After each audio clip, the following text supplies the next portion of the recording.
আসসালামু আলাইকুম। আমি আমার জাতির উদ্দেশ্যে বলতে চাই,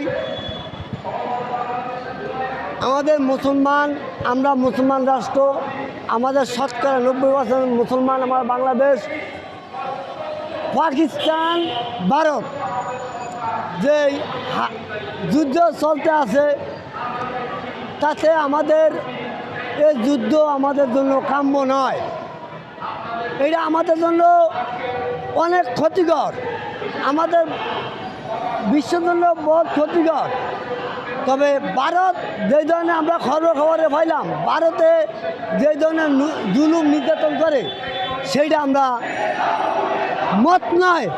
ভারত টোটাল জুলুম করতে আছে। পাকিস্তান যদি জঙ্গলি থেকে থাকে, তা পাকিস্তান সরকারই দেখবে, আন্তর্জাতিকভাবে দেখব। তাতে ভারতে বলতে আছে আমরা পাকিস্তানে জঙ্গলি আস্থানে আমরা হামলা করতে আছি। তাতে এটি একটা হইলো হিরিক দেওয়ার কথা, এটি হলো একটা যুগ জুলুমের কথা।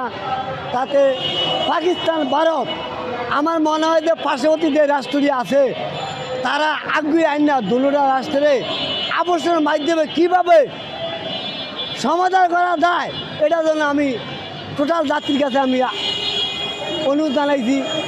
যুদ্ধ জিনিসের সবল হয় না, যুদ্ধ দেশ ধ্বংস হয়। যুদ্ধ দেশের সুকামনা করে না, যুদ্ধ দেশ ধ্বংস হয়। তবে পাকিস্তান, ভারত, পার্শ্ববর্তী রাষ্ট্র যারা আছে, তার কাছে অনুরোধ, আমরা দুটা দলের রাষ্ট্রকে অ্যাকসেপ্ট করে আপসে আলোচনার মাধ্যমে তা সমাধান করেন।